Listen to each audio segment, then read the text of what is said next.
Hi, I'm Doug Keck. This is an EWTN Bookmark Brief. Just had the great pleasure of speaking with Sister Theresa Aletheia Noble, FSP, about her latest book, Remember Your Death, Memento Mori Lenten Devotional, published by Pauline Books and Media, available through our EWTN Religious Catalog. Tell me, Sister, so what made you decide to write a book about remembering death? You know, I was inspired by my founder to start meditating on my death in 2017, and he kept a skull on his desk to meditate on his death. So I started to do it, and I was looking into the tradition of the church, and as I was meditating on my death and it was changing my life, I realized that I wanted to provide resources for other people to take up this practice into their prayer life and to begin meditating on their death. And what made you decide to put this book into kind of a Lenten day-by-day format?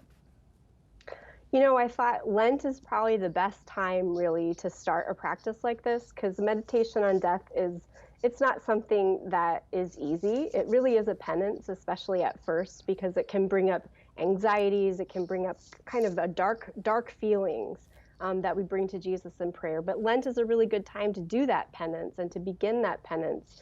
And also, I wanted to help people to start to do this every single day of their lives. And so Lent is a 40-day period where we're all kind of willing to do something a little extra.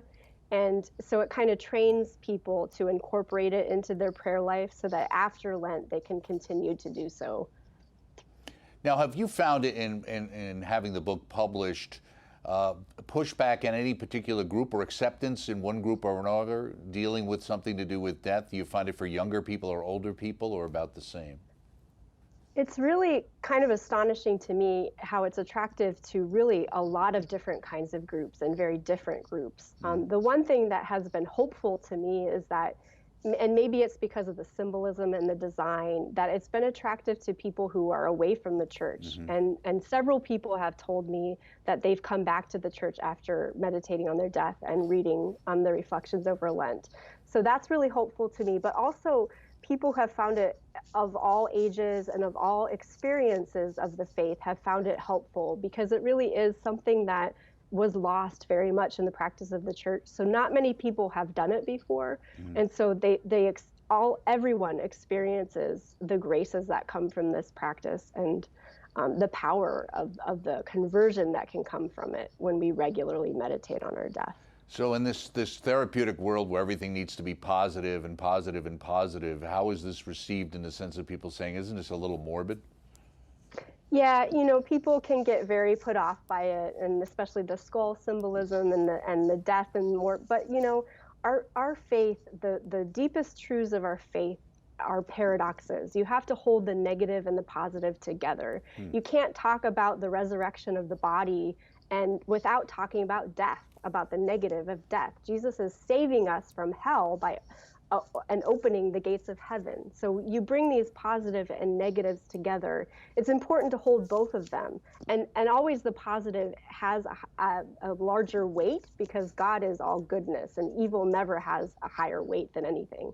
But also God has transformed death.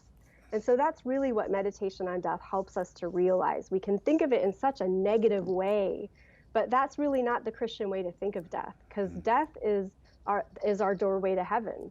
Christ has transformed death by dying himself. God, the Son of God, died on a cross for us and has transformed death and created death as a doorway to life.